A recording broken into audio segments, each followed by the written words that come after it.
Hi friends, welcome to SS academy.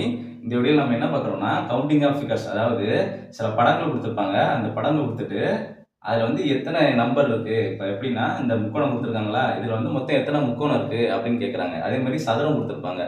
சதுரம் கொடுத்துட்டு அதுக்குள்ளே எத்தனை சதுரம் இருக்குது அப்படின்னு கொஸ்டினாக கேட்பாங்க. ஸோ இதை எப்படி சால்வ் பண்ணலாம்னு பார்க்கலாம் வாங்க. ஸோ ஒவ்வொரு மாடலுக்கும் ஒவ்வொரு ஃபார்முலா இருக்கும்.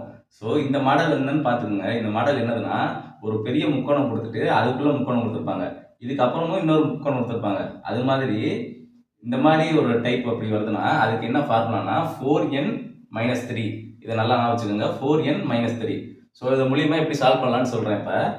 ஸோ இப்போ வந்து எப்படி இதை சால்வ் பண்ணணும்னா, ஃபஸ்ட்டு இந்த அவுட்டரில் ஒரு முக்கோணம் இருக்கா, இதை வந்து 1ன்னு வச்சுக்கலாம். அதே மாதிரி உள்ள ஒரு முக்கோணம் இருக்கா, இதை வந்து 2ன்னு வச்சுக்கலாம். சரிங்களா? இப்போ மொத்தம் எத்தனை முக்கோணம் இருக்குன்னு நான் சொன்னேன். அவுட்டரில் 1, உள்ள 1, மொத்தமாக 2 முக்கோணம் இருக்கா. இந்த 2 இடத்துல வந்து இந்த எண் இருக்கிற இடத்துல சப்ஸ்டியூட் பண்ணணும். ஸோ 4 × 2 - 3. இதை சால்வ் பண்ணோம்னா 4 2 8 -3. ஸோ ஆன்சர் என்னது? 8ல் 3 போச்சுன்னா 5. ஸோ இதுக்கு என்ன ஆன்சர்னா மொத்தமாக 5 முக்கோணம் இருக்குன்னு அர்த்தம் இருக்கு. ஸோ இதே மாதிரி இன்னொரு எக்ஸாம்பிள் பார்க்கலாம். ஸோ நெக்ஸ்ட்டு அடுத்த எக்ஸாம்பிள் பார்க்குறோம். அடுத்த எக்ஸாம்பிளில் வந்து என்ன பண்ணியிருக்காங்க, இங்கே ஒரு முக்கோணமா, அதுக்குள்ளே இன்னொரு முக்கோணமா, அடுத்து 3வது முக்கோணம். ஸோ மொத்தம் 3 முக்கோணம் ஒன்றுக்குள்ள ஒன்றா இருக்குது.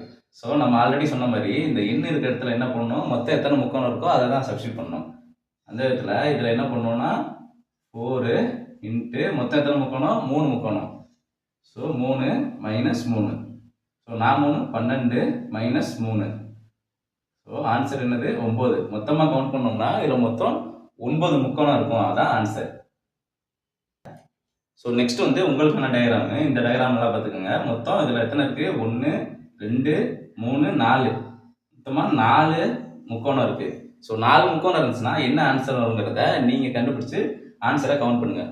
Okay friends, all the best. Thank you.